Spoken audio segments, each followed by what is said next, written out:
So the Galaxy Tab S7 came out back in 2020, and if you're wondering whether this is still worth it in 2025, well, let's talk about it.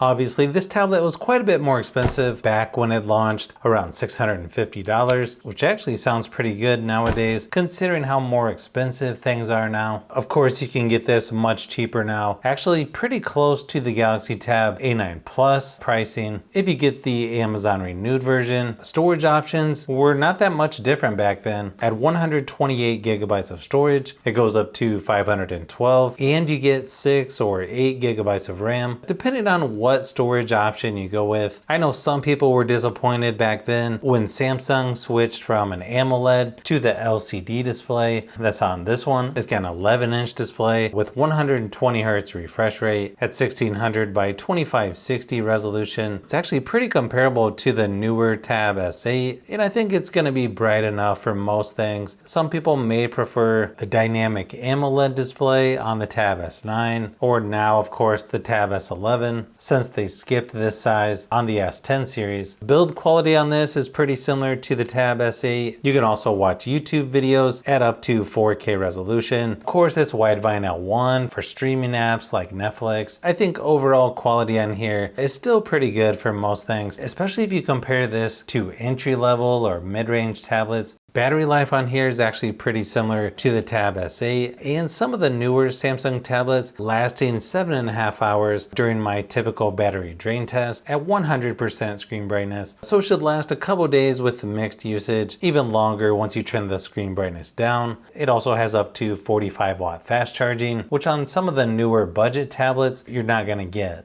Surprisingly, performance on here is still pretty good as well. It's got the Snapdragon 865 processor. And again, I think if you compare this to some of the mid-range tablets or entry-level ones like the Tab A9 Plus, this one's still going to be better than those. It's also a good size for gaming. It's easy to reach things on the screen, and it's going to be able to play most popular games at decent frame rates and graphics settings. I think really one of the biggest issues with this tablet is definitely going to be the software. It's still only on Android 13. I think it just got a security update for August of 2025, but I think this might be the last year for security updates, and it's no longer going to get major software updates, unfortunately, but it's got a lot of the same stuff that the newer Samsung tablets have. You have the Edge panel over on the side, taskbar down at the bottom. You also have Samsung DeX, and it's got video out, which I think all tablets should have, where you can connect this to a TV, projector, or external monitor using an HDMI adapter. You can also use the same accessories as the Tab S8, like keyboard cases, which is always nice to have for a tablet. You've also got the fingerprint scanner right on the power button. Again, similar to the Tab S8 and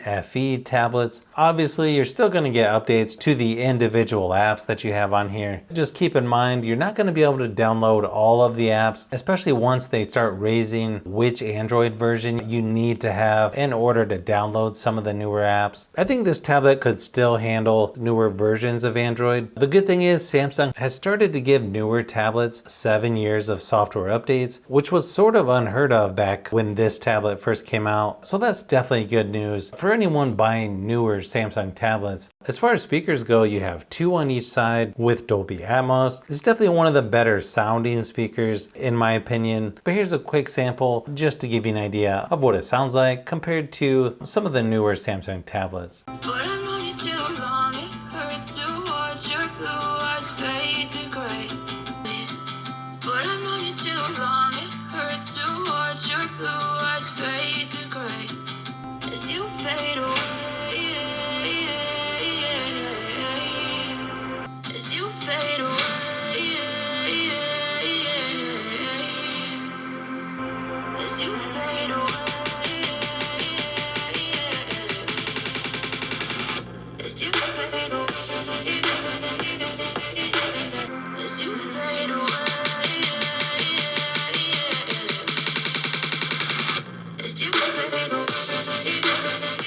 Now, cameras on here are still pretty decent for a tablet, even in 2025. I feel like cameras on tablets haven't really improved drastically over the past few years. Definitely not like they do on cell phones, but you've got a 13 megapixel rear facing camera, 8 megapixel on the front, and it can shoot up to 4K 30 frames per second for video recording. Here's a few quick samples just to give you an idea of what to expect.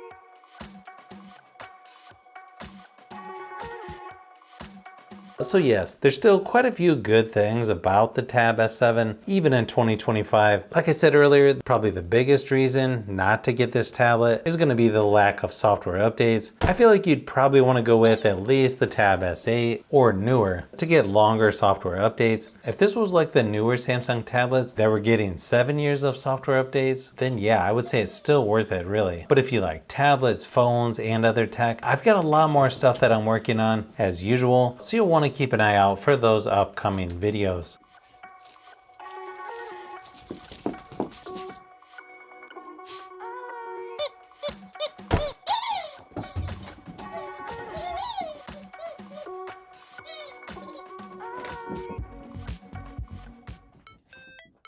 So if you've made it this far into the video, you may want to say thanks by subscribing, and don't forget to give a thumbs up if this video was helpful. This is Brian from Fishbee Productions. Thanks for watching, and I'll see you on the next one.